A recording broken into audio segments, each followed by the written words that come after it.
Friend, स्वागत है आपका हमारे चैनल मेंटर्स मंडल पे। आज के इस वीडियो से मैं आपको पढ़ाने वाला हूं एटॉमिक स्ट्रक्चर के बारे में, यानी परमाणु संरचना के बारे में। ध्यान से समझिए दोस्त, ये जो वीडियो है अभी इस टॉपिक का, यानी ये कहिए कि ये जो आपका चैप्टर है उसका फर्स्ट वीडियो है। इस वीडियो के बाद हम ये जो सीरीज चल रहा है ना, इसमें परमाणु संरचना में स्ट्रक्चर ऑफ एटम, ये सारी चीज़ पढ़ेंगे। ध्यान से समझिए, कोई लड़का आप में से कोई आदमी अगर कभी केमिस्ट्री नहीं पढ़ा है, आपको केमिस्ट्री में, क्योंकि मैक्सिमम बच्चों को क्या रहती है, प्रॉब्लम रहती है, क्या इलेक्ट्रॉन प्रोटॉन कैसे रिएक्शन होता है, क्या होता है, ये सारी चीज़ें आपको क्या होगी, क्लियर होगी। धीरे धीरे हर जितना भी टॉपिक है ना, जितना भी चैप्टर मैं सब क्लियर कराऊंगा। फिर आपको समझ में आएगा कि ये जो रिएक्शन होता क्यों है, क्यों आपका कार्बन ऑक्सीजन से रिएक्ट करके क्यों CO2 बना लेता है, कैसे CO बनाता है, हर चीज़ का आपका क्यों का जवाब मिलेगा। ठीक, तो इसी क्रम में हम स्टार्ट कर दिए हैं आपका परमाणु का संरचना। इसके बाद हम पढ़ाएंगे आपको जैसे परमाणु और अणु के बारे में, यानी एक चैप्टर है आपका एटम एंड मॉलिक्यूल, वो हम पढ़ाएंगे। पहले हम इस वीडियो में आपको बहुत सारा वीडियो आएगा जिसमें ये सारे टॉपिक को क्लियर करेंगे परमाणु संरचना में। ठीक, ध्यान रखिए कि ये जो बनाया गया है ना क्लास, रेलवे के देख कर बनाया गया कि क्या क्वेश्चन पूछा है, आगे क्या क्या क्वेश्चन पूछने की चांसेस है। इस वीडियो में मैं केवल टॉपिक क्लियर करूंगा, डिस्कवरी ऑफ इलेक्ट्रॉन, प्रोटॉन और न्यूट्रॉन, मतलब क्या होते हैं इलेक्ट्रॉन, प्रोटॉन, न्यूट्रॉन, कैसे इनकी डिस्कवरी हुई, क्या इस पर चार्ज होते हैं, क्या इनका रिलेटिव चार्ज है। जैसे आपसे चार्ज पूछा जाए, कद इलेक्ट्रॉन पे चार्ज क्या होगा, -1 या -1.6 × 10⁻⁹ कूलम। तो आप शौक में पड़ जाइएगा कि दोनों हम लिख सकते हैं। तो ये हर एक चीज़ का हम बताएंगे कि आखिर क्या होता है, कब हम किसको लिखते हैं, कब किसको लिखते हैं। फिर मास ओस देखेंगे, यानी इस वीडियो में हम केवल इसका डिस्कवरी बताने वाला है, क्या होता है इलेक्ट्रॉन, प्रोटॉन, न्यूट्रॉन, कैसे डिस्कवर हुआ, क्या इस पर चार्ज होते हैं, कितना इसका मास होता है, ये सारी चीज़ जानेंगे। आने वाला वीडियो जो होगा ना आपका एटॉमिक स्ट्रक्चर का होगा, इसमें हम पढ़ेंगे थॉमसन का मॉडल, रदरफोर्ड का मॉडल, निल्स बोर का मॉडल, फिर सब काम पढ़ेंगे, कमियाँ क्या थी, क्या उनका ड्रॉबैक थे, क्या उनकी अच्छाई थी, हर चीज़ पढ़ेंगे दोस्त। और 100% है, कोई लड़का आर्ट्स का भी है ना, हम गारंटी से कह सकते हैं उसको भी ये वीडियो समझ में आएगा। 100% गारंटी है समझ आने की। आप बस कंटिन्यू कीजिएगा वीडियो का, जितना भी पार्ट बने एकदम पार्ट वाइज सब देखना है, इतना बात आपको ध्यान रखना है। और हाँ, शेयर भी करना है वीडियो को जरूर, और नए होंगे तो चैनल को सब्सक्राइब जरूर करना है भाई।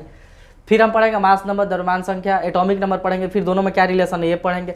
Arrangement of electron in atom, यानी जो इलेक्ट्रॉन का अरेंजमेंट होता है एटम में, क्या होता है, कैसे अरेंज होते हैं, इलेक्ट्रॉनिक कॉन्फ़िगरेशन, खास करके इलेक्ट्रॉनिक विन्यास, बहुत सारे बच्चों का दिक्कत होता है, कैसे निकलता है, क्या नहीं लिखा, सब कुछ पढ़ेंगे। फिर आपको इसमें हम ऑर्बिट और ऑर्बिटल के भी बारे में डिस्कस करेंगे। ठीक, सबसे इंपॉर्टेंट चीज़, उसके बाद आपका आ गया वैलेंस और वैलेंसी, संयोजकता और संयोजी इलेक्ट्रॉन कैसे निकलता है, ये सारी चीज़ भी देखेंगे। फिर आइसोबार, आइसोटॉप्स, आइसोटोन्स, समस्थानिक का उपयोग, क्या उपयोग है, क्या क्या यूज है। जैसे हम लोग आप लोग क्या करते हैं, पढ़ के चल जाते हैं कि जिसका परमाणु क्रमांक सेम रहे उसको समस्थानिक कहते हैं। एग्जाम में क्वेश्चन अगर समस्थानिक है, यही थोड़ी होता है, बहुत सारा चीज़ है समस्थानिक आइसोटॉप्स के बारे में कि पढ़ना है, वो सब हम डिटेल के साथ पढ़ेंगे। फिर सबसे इंपॉर्टेंट है क्वांटम नंबर, ये हम पढ़ेंगे। और भी जो भी जैसे देखिए कुछ क्वेश्चंस और आए हैं कि बाउ का प्रिंसिपल क्या है, मतलब किस तरह अरेंजमेंट नहीं पढ़ना है, वो सारी चीज़ें जो प्रीवियस सर पूछा है ना, हर चीज़ से उसके थोड़ा एडवांस लेवल पे ही हम सारी चीज़ें पढ़ेंगे। तो चलिए हम वीडियो के स्टार्ट करते हैं, ये सारी चीज़ मिटाकर वीडियो में आपको बने रहना है। ठीक, तो चलिए कंटिन्यू करते हैं वीडियो को फटाफट। आपका discovery of electron, proton, neutron और जो भी चीज़ इससे एग्जाम में बन सकते हैं क्वेश्चन, वो सब हम देखेंगे। ठीक, पहले हम आपको ये सब बताने से पहले बताते हैं कि ये भाई इलेक्ट्रॉन, प्रोटॉन और न्यूट्रॉन क्या होता है। क्या होता है आपका इलेक्ट्रॉन, क्या इसको हम ई लिखेंगे। ठीक, प्रोटॉन को क्या लिखेंगे दोस्त, P लिखेंगे, और आपका जो न्यूट्रॉन है उसको हम क्या लिखेंगे, E लिखेंगे। देखिए पहले क्या थ्योरी थी, सबसे पहले थ्योरी ये थी ना कि कोई भी पदार्थ है ना, आप सुने होंगे कि बहुत सारे, जैसे जॉन डॉटल ही दिए थे ये थ्योरी को, कि कोई पदार्थ छोटा छोटा पार्टिकल से मिलकर बना है, जिसको हम क्या कहते हैं, परमाणु कहते हैं। आप ये भी जानते हैं कि ये जो परमाणु होता है ना, ये भी बोला गया था कि ये परमाणु बहुत पहले ये इंडिविजुअल है, मतलब ये अविभाज्य है, इसको विभाजित नहीं किया जा सकता है फर्दर, यानी किसी भी पदार्थ का सबसे छोटा कण जो है वो क्या है, परमाणु है।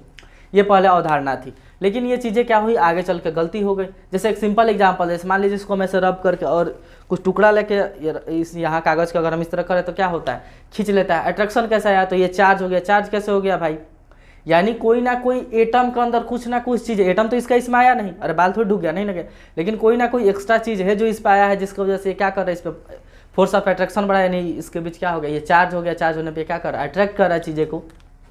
तो आगे ये सारी चीज़ें वैज्ञानिक के दिमाग में खटका, नहीं भाई एटम ही सबसे छोटा चीज़ नहीं, इसका अंदर कुछ ना कुछ है। उसी के आगे चल के क्या हुआ, डिस्कवरी हुआ। तो ये डिस्कवरी होने से पहले हम बता दें कि अभी जो फिलहाल चीज़ है ना, वो समझिए कि कोई भी छोटा चीज़ है एटम से मिलकर बना है। ठीक, एटम के अंदर ये न्यूक्लियस में, एटम के जो बीचा बीच होता है ना, न्यूक्लियस होता है, उसमें आपका क्या होता है दोस्त, इसमें आपका बैठा रहता है प्रोटॉन और न्यूट्रॉन। न्यूक्लियस में कौन कौन बैठा रहता है, प्रोटॉन और न्यूट्रॉन। प्रोटॉन पे आपको ध्यान रखना है पॉजिटिव चार्ज होता है, इलेक्ट्रॉन पे नेगेटिव चार्ज होता है, और ये इस पर कोई चार्ज नहीं होता है, इस पर कोई चार्ज नहीं होता है। न्यूट्रॉन न्यूट्रल होता है, आवेशहीन होता है। ठीक, हिंदी में कहे तो आवेशहीन, चार्जलेस होता है, उस पर माइनस का चार्ज, इस पर प्लस का चार्ज होता है। और इलेक्ट्रॉन क्या होता है, ये तो प्रोटॉन और न्यूट्रॉन किसी भी एटम के नाभिक में बैठे रहते हैं, न्यूक्लियस में बैठे रहते हैं, लेकिन इलेक्ट्रॉन इसके चारों ओर क्या लगाता है दोस्त, चक्कर लगाता है। देखिए जो इलेक्ट्रॉन इसके चारों ओर एक फिक्स्ड सर्कुलर पाथ पे चक्कर लगाता है, ध्यान से समझिए, खाली कह दिया कि चक्कर लगाता है तो गलत है ऐसा कहना। जो इलेक्ट्रॉन होता है ना, ये फिक्स्ड सर्कुलर पाथ पे क्या लगाते हैं, चक्कर, यानी फिक्स्ड है वो पाथ, फिक्स्ड है कि कितना दूर पे कोई इलेक्ट्रॉन चक्कर लगाएगा, ये सारी चीज़ें फिक्स्ड है। सब हम धीरे धीरे वीडियो में आपको बताएंगे, फिर आपको केमिस्ट्री से 100% मोहब्बत होगा। देखिएगा ना, केमिस्ट्री समझ में आए तो फिर कहिएगा, कंटिन्यू बस वीडियो में बने रहिए। टोटल पढ़ाने वाला आपका केमिस्ट्री एकदम हर टॉपिक, हर एक चैप्टर को। बेसिक हम यहीं से शुरू किए हैं कि भाई पहले ये सब चीज़ें क्लियर हो जाए, तब ना बताएंगे कि एसिड बेस से मिलकर कैसे सॉल्ट बना दिया, अभी वो चीज़ें समझ में ना आएंगी। तो आपको ये बात ध्यान रखना है कि इलेक्ट्रॉन क्या है, एक फिक्स्ड सर्कुलर पाथ में क्या करता है, चक्कर लगाता रहता है, किसके, नाभिक के। नाभिक में कौन कौन होता है, प्रोटॉन और न्यूट्रॉन होते हैं। ये आज की अवधारणा, और ये 100% क्या है, सही है। अब ये इलेक्ट्रॉन और प्रोटॉन और न्यूट्रॉन की खोज कैसे हुई, ये आपका बन गया एगो एटम। पहले तो कहा गया था कि एटम जो अविभाज्य है, एटम विभाजित नहीं, लेकिन इसको विभाजित किया गया, ये सारी चीज़ का खोज किया गया। इलेक्ट्रॉन का कितना मास होता है, प्रोटॉन का कितना मास होता है, अरे न्यूट्रॉन का एन होगा यार, न्यूट्रॉन का कितना मास होता है, ये सारी चीज़ हम आगे चल के फिर सब बताएंगे। ठीक, क्यों होता है, यू में कितना होता है। तो चलिए पहले हम स्टार्ट करते हैं आपका डिस्कवरी ऑफ इलेक्ट्रॉन से। देखिए इलेक्ट्रॉन समझिएगा तो प्रोटॉन समझिएगा, और न्यूट्रॉन हम समझाएंगे नहीं। ठीक, देखिए फटाफट क्या बताना है, डिस्कवरी ऑफ इलेक्ट्रॉन। कैसे इलेक्ट्रॉन का डिस्कवरी हुआ तो समझिए। पहले किया कौन था, सबसे बड़ी बात यही आपको ध्यान रखना कि 1857 में, नहीं यार 1897 में ना, कौन थे भाई, जे थॉमसन।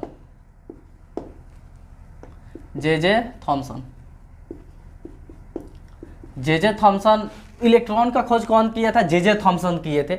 अब देखिए कैसे किए थे जे थॉमसन, ये जानने वाली बात है, बस हम इतना पढ़ लेते हैं। अब देखिए इस बात को हम पूरा डिटेल में भी नहीं पढ़ाएंगे, ये नहीं कि हम आपको नीट या IIT या 12 के पढ़ा रहे हैं कि पूरा डिटेल में जाए, लेकिन हाँ इतना भी लो नहीं है, हम कुछ इसमें चीज़ें जानेंगे जो आगे चल के एग्जाम में क्वेश्चन बनता है। लड़का पढ़ के चल जाता है कि इलेक्ट्रॉन का खोज आपका थॉमसन ने किया था, कुछ थोड़ा सा और लेवल बढ़ा कर पढ़ दे कि किस रे का उपयोग किया था, क्या किया था, तब तो क्या हो जाती है, दिक्कत हो जाती है। तो फटाफट चलिए हम बताते हैं कैसे हुआ था इलेक्ट्रॉन का खोज। देखिए क्या किए थे, इलेक्ट्रॉन का खोज करने के लिए ना, जो आपके थॉमसन साहब थे, जे थॉमसन, वो क्या किए थे, एक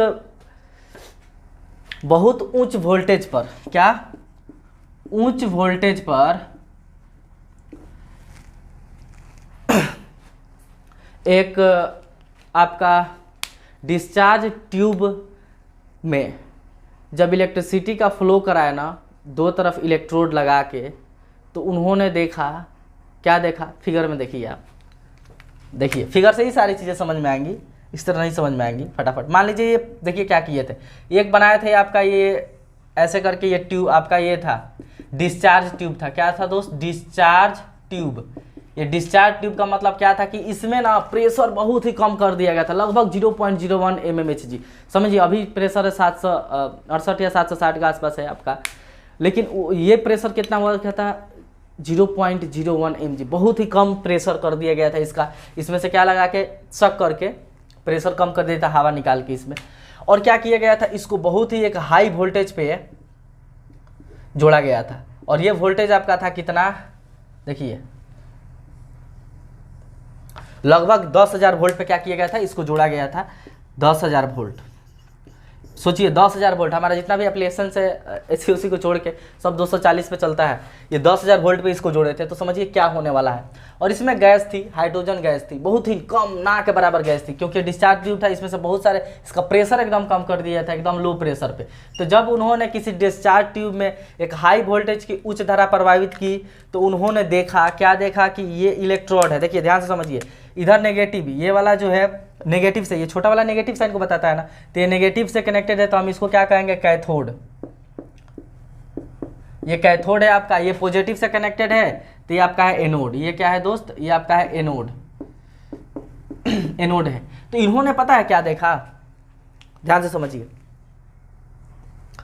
और ये इधर लगाए थे फ्लोरोसेंट ट्यूब, क्या लगाए थे इधर फ्लोरोसेंट ट्यूब लगा दिए थे, और यहाँ इस तरह जाली जाली कर दिए थे, काटा काटा कर दिए थे। इतना आपको नहीं समझ, देखिए क्या समझना है कि जब इन्होंने किया किसी डिस्चार्ज ट्यूब में एक हाई वोल्ट का धारा प्रवाहित जब किया, तो इन्होंने देखा कि इधर से बहुत सारा पार्टिकल इस तरफ क्या कर रहा है, मूव कर रहा है, बहुत सारा पार्टिकल क्या कर रहा है, मूव कर रहा है। ध्यान से समझिए, देखा नहीं, वो कैसे दिखाई दिया, क्योंकि इधर एक फ्लोरोसेंट ट्यूब लगा रहे थे। फ्लोरोसेंट ट्यूब क्या होता है, जब इस पर कोई पार्टिकल रे पड़ता है ना लाइट वेट का, तो ये क्या करता है, चमकता है, ग्लो करता है। तो ये ग्लो करने लगा, और ये कटा कटा था, मतलब जहाँ जहाँ से कटा कटा था वहाँ के इधर ग्लो करता था, बाकी पे ग्लो नहीं करता था।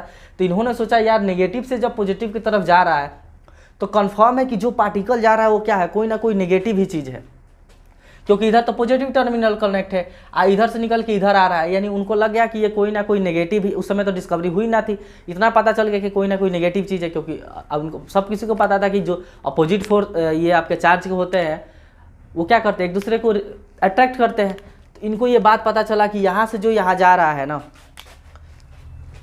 यहाँ से ये पार्टिकल क्या हो रहा है, फ्लो हो रहा है। तो इनको नाम दे दिया, पता है क्या, ये कहे कि ये कोई पार्टिकल है।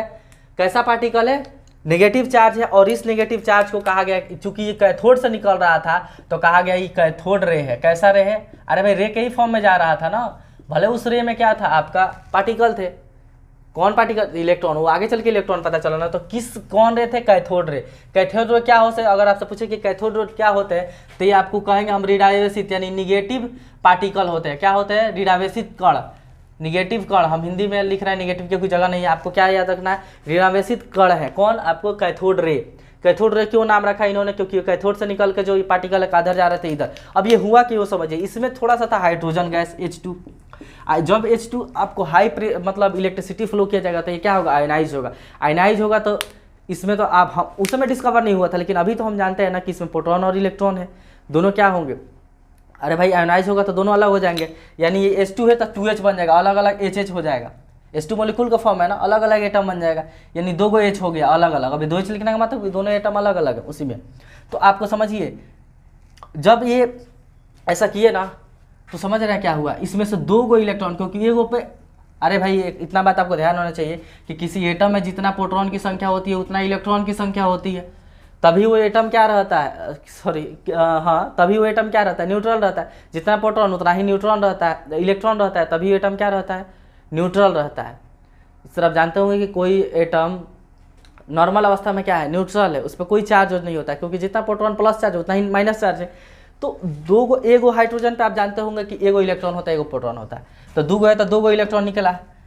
तो ये 2 इलेक्ट्रॉन यानी जो पार्टिकल आ रहे थे वो किसके पार्टिकल थे भाई, ये इसमें जो हाइड्रोजन गैस थी ना, ये क्या हुआ, आयनाइज हो गया। आयनाइज होके इसके जो नेगेटिव पार्टिकल थे इलेक्ट्रॉन इधर से इधर आने लगे, इधर प्लस की तरफ। तो इसी तरह इनको पता चल गया कि कैथोड रे है, यानी कोई ना कोई नेगेटिव कण है। आगे चल कर इन्हीं का नाम क्या रखा गया, इलेक्ट्रॉन। क्या रखा गया दोस्त, इलेक्ट्रॉन रखा गया। अब जस्ट एक बात बताइए, प्रोटॉन का खोज कैसे हुआ, एकदम यही चीज़ है। प्रोटॉन का खोज कौन किया था, तो पहले आपको ये हम बता दें दोस्त, जो प्रोटॉन है ना, प्रोटॉन का खोज कौन किया था दोस्त, तो इसको किया था। जैसे ये तो देख लिए बहुत दिन हो गया, उसके बाद दिमाग खटका किसका, गोल्डस्टीन का। देखिए ध्यान से समझिए, बहुत जगह आप देखे होंगे कि रदरफोर्ड कहता है, रदरफोर्ड रिलेटेड है खोज करने में, लेकिन वो खोज नहीं किया था। खोज एक्चुअल कौन किया था प्रोटॉन का, गोल्डस्टीन किया था। आपको याद रखना, यही गोल्डस्टीन किया था, ठीक। इनका दिमाग खटका, इस सोचे कि जब ऐसा किया जा रहा है वो भी सेम चीज़ बनाए, ये सब कुछ वो बना दिया रदरफोर्ड। अब समझिए हम किसका सिखा रहे हैं दोस्त, प्रोटॉन का डिस्कवरी सिखा रहे हैं। सब कुछ कौन बना दिया, रदरफोर्ड बना दिया। अब लेकिन उनका दिमाग खटका कि जब ये हाइड्रोजन आयनाइज हो रहा है, हाइड्रोजन गैस क्या आयनाइज हो रहा है, क्योंकि इतना हाई वोल्टेज है, आयनाइज होना ही है, टूटना ही है। तो इलेक्ट्रॉनवा ना इधर चला गया, प्रोटॉनवा कहाँ गया, तो तब वो पता है क्या किए थे, इधर देखिए ये आपके थे ना, आपका कौन, थॉमसन साहब, ये इधर लगाया था। हम देखिए ध्यान से समझा रहे, इधर एक ट्यूब लगाया था, फ्लोरोसेंट ट्यूब जो चमक रहा था। अब वो क्या किए ना कि ट्यूब वह इधर लगाया, ध्यान से समझिए। अब वो ट्यूब कहाँ लगा है, इधर।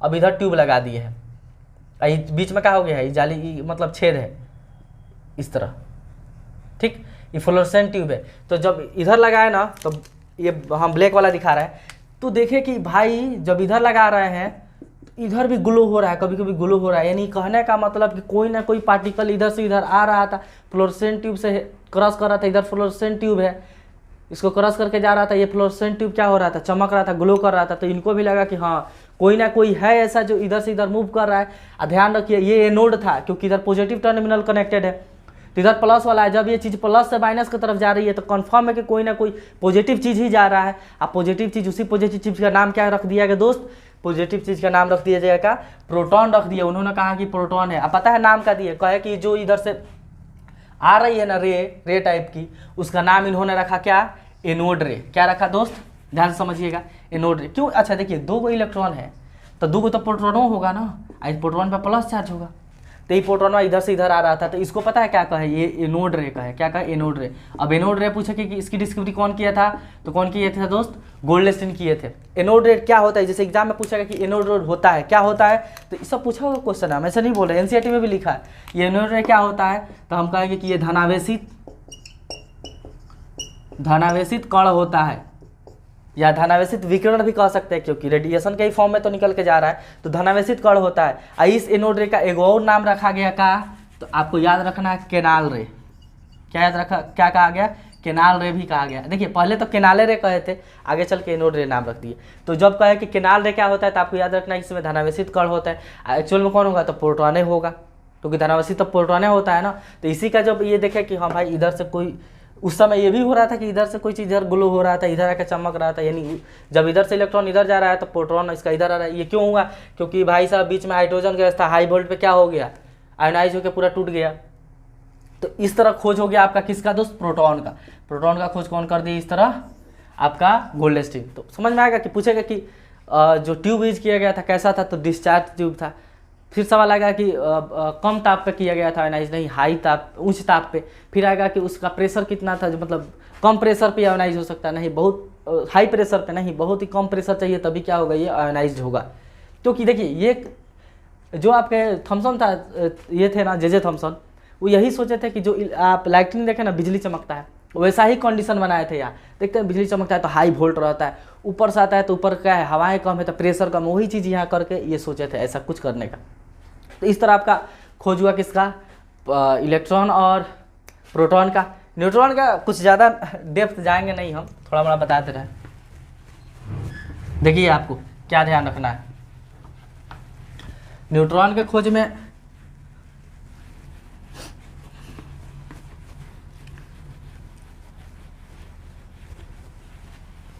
जो आपका न्यूट्रॉन का खोज हुआ था,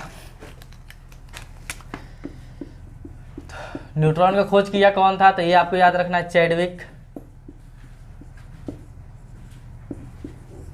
चैडविक थे एक साइंटिस्ट जिन्होंने किसका खोज किया, न्यूट्रॉन का किया। और ये बताया कि जो न्यूट्रॉन है ना, ये क्या होता है दोस्त,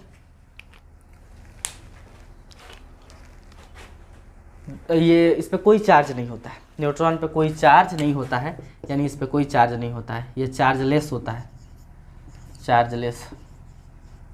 यानी आप ये कहिए कि न्यूट्रल होता है। न्यूट्रल को क्या होता है, न्यूट्रल होता है, इसलिए नाम रख दिया क्या, न्यूट्रॉन। अब देखिए ये कैसे हुआ था, तो ये नहीं पढ़ना है आपको ज़्यादा, ये इससे क्वेश्चन नहीं पूछेगा। अल्फा जो कण है ना, अल्फा कण का बेरिलियम के फॉइल पे क्या किया गया था, बम्बार्डमिंग करा के और पता किया गया था न्यूट्रॉन का। न्यूट्रॉन का खोज पता कब हुआ था, 1932 में।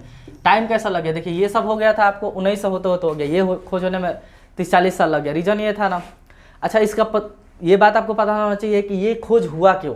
अब देखिए, आप जानते होंगे कि किसी भी एटम का जो मास होता है प्रोटॉन और न्यूट्रॉन के मास के बराबर होता है, यानी प्रोटॉन और न्यूट्रॉन का मास जोड़ दीजिए, उस एटम का टोटल मास चल जाएगा। जैसे कार्बन का आपको पता है कि 12 U होता है, ठीक। अभी हम बताएंगे कि इसमें 6 गो प्रोटॉन होगा और 6 गो का होगा, न्यूट्रॉन होगा। तो जब अभी तक खोज किसका हुआ था, पहले इलेक्ट्रॉन का, किसका खोज हुआ था, इलेक्ट्रॉन का। तो अभी आपको उस समय का हम बात बता रहे हैं, 6 इलेक्ट्रॉन और 6 प्रोटॉन खोज हुआ था बहुत पहले। तो इसका मास 6 U होना चाहिए, क्योंकि हम इलेक्ट्रॉन को मास को नहीं काउंट करते, अभी बताएंगे हम जस्ट क्यों। तो इसका प्रोटॉन का एक प्रोटॉन का मास कितना होता है, 1 U होता है, तो 6 का 6 U। लेकिन आपको पता है कि ओवरऑल कार्बन का मास कितना होता है, 12 U आता है। तो ये 6 U गया कहाँ, इसलिए वैज्ञानिकों को पता था कि कोई ना कोई और पार्टिकल है जो अंदर है, जिसका भी डिस्कवरी नहीं हुआ है। इसलिए आगे मेहनत कर करके किसका खोज हो पाया, आपका न्यूट्रॉन का खोज हो पाया। कि हाँ अब न्यूट्रॉन के आने से ही पता चला कि हाँ ये न्यूट्रॉन आ रहा है, यानी प्रोटॉन और न्यूट्रॉन मिला के फिर देखा गया कि हाँ मास क्या आ जा रहा है, टोटल मास आ जा रहा है, यानी अब पार्टिकल क्या हो चुके हैं, खोज हो चुके हैं। तो आपसे सवाल देखिए क्या क्या पूछेगा एग्जाम में। पहले कौन किया था, कब किया था, ये भी पूछ सकता है। अब एक बात देखिए, तो आप यहाँ तक पहुँच गए कि जो आपका एटम होता है, परमाणु, ये 3 और सब एटॉमिक पार्टिकल में टूटा होता है, सब एटॉमिक पार्टिकल में, एटॉमिक पार्टिकल। यानी हम कह सकते हैं कि कोई भी पदार्थ है ना, परमाणु से तो मिलकर जरूर बना है, लेकिन परमाणु जो उसका है, परमाणु को विभाज्य किया जा सकता है, यानी जो आपका एटम है ना वो विभाजित हो सकता है, और विभाजित होता है उसको हम क्या कहते हैं, सब एटॉमिक पार्टिकल है। यानी एटम जो है ना, हम एक एटम किस चीज़ से बना है, सब एटॉमिक पार्टिकल, जिसको हम हिंदी में कहते हैं अपरमाणुक। तो इसके कितने अपरमाणु कण है, अपरमाणु कण, तो एक है इलेक्ट्रॉन, एक है प्रोटॉन और एक है न्यूट्रॉन। यानी जो आपका एटम है ना 3 अपरमाणु कण से मिलकर बना है। कौन कौन है, इलेक्ट्रॉन, प्रोटॉन और न्यूट्रॉन। और इसका डिविजिबल पॉसिबल है, यानी परमाणु को भी आगे फर्दर डिवाइड किया जा सकता है कि किन किन चीज़ में, इलेक्ट्रॉन, प्रोटॉन और न्यूट्रॉन, जिसको हम क्या कहते हैं, सब एटॉमिक पार्टिकल कहते हैं। किसका, एटम का। ये बात आपको ध्यान रखना। पूछता है कि अपरमाणु कण किसे किसे कहते हैं, तो इलेक्ट्रॉन, प्रोटॉन, न्यूट्रॉन। अगर आपसे पूछे किसी भी पदार्थ का, किसी भी मैटर का बेसिक फंडामेंटल कण कौन है, तो ये आपका होगा प्रोटॉन और इलेक्ट्रॉन। मतलब इस तरह तो इलेक्ट्रॉन होगा, लेकिन इलेक्ट्रॉन और प्रोटॉन दोनों होगा। देखिए क्यों, क्योंकि न्यूट्रॉन सब में हो ये कोई ज़रूरी नहीं है। हाइड्रोजन एक ऐसा आपका एलिमेंट है जिसमें उसके जो न्यूक्लियस होता है ना, उसमें न्यूट्रॉन नहीं पाया जाता है, केवल इलेक्ट्रॉन और प्रोटॉन ही पाया जाता है। तो अगर फंडामेंटल पूछे तो ये दोनों ऑप्शन को हम टिक कर देंगे। न्यूट्रॉन को नहीं कर सकते, उसको छोड़कर बाकी सब किसी में क्या होता है, न्यूट्रॉन होता है। तो ये आपके हैं सब एटॉमिक पार्टिकल। अब हम चलते हैं इनका क्या रिलेटिव मास होता है, वजन कितना होता है, इलेक्ट्रॉन का मास कितना होता है, प्रोटॉन का कितना होता है, फटाफट देख लीजिए।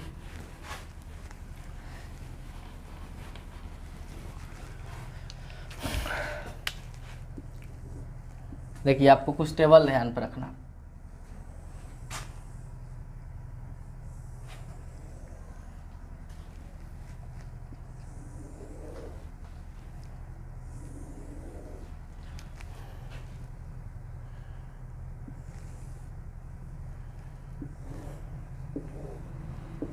देखिए ये आपका यहाँ हो गया पार्टिकल, पार्टिकल का ये चाहिए आपका सब एटॉमिक पार्टिकल का लिए, ये इलेक्ट्रॉन, प्रोटॉन और न्यूट्रॉन।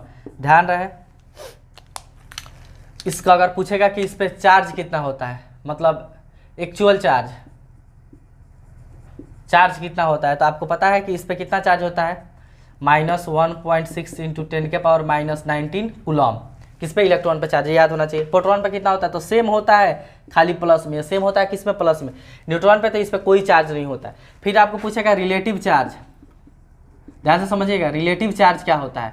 एक हो गया चार्ज, मतलब एक्चुअल चार्ज, वास्तविक चार्ज कितना है, ये एक पूछता है रिलेटिव चार्ज, जिसको हम कि रिलेटिव चार्ज कितना है। तो समझिए इतना चार्ज को बार बार लिखना ध्यान पर, जैसे मान लीजिए 10 इलेक्ट्रॉन है, तो इतना में 10 से मल्टीप्लाई करने पर उतना कूलम चार्ज होता है। तो ये चीज़ें याद रखना संभव नहीं था, इसलिए ये जो आपका वैल्यू है ना 1.6 × 10⁻⁻19 कूलम, इसको कहा गया कि 1, क्या कहा गया, 1 इकाई। यानी इतने चार्ज को हम 1 इकाई का चार्ज कहेंगे। तो बताइए माइनस में तो इसका रिलेटिव चार्ज क्या हो गया, -1, ये प्लस में तो इसका रिलेटिव चार्ज क्या हो गया, +1। यानी एक इलेक्ट्रॉन पे जो रिलेटिव चार्ज होता है -1 का होता है, एक प्रोटॉन पे जो रिलेटिव चार्ज होता है वो +1 का होता है, और जो एक्चुअल चार्ज है तो माइनस में होगा, -1.6 × 10⁻⁻19 कूलम। इस पर कोई चार्ज नहीं होता है। अब बात करें मास का, ये एक्चुअल मास, तो मतलब वास्तविक इसका मास कितना होता है, तो आपको ध्यान रखना है कि इलेक्ट्रॉन का मास कितना होता है, तो आपका 9.1 × 10⁻31 kg। प्रोटॉन का कितना होता है, तो ये आपका होता है 1.672 × 10⁻27 kg। और न्यूट्रॉन पे कितना होता है, तो 1.675 × 10⁻27 kg। समझिए, तो आप यहाँ एक बात देख पा रहे हैं कि ये जो वैल्यू है ना समझिए,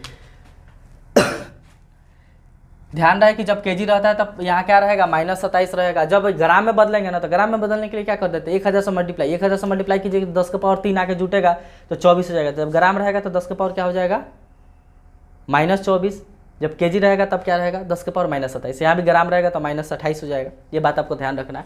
तो ये आपका हो गया एक्चुअल मास होता है। समझिए कितना छोटा मास है, समझ रहे हैं ना, माइनस में है, बहुत छोटा मास हुआ।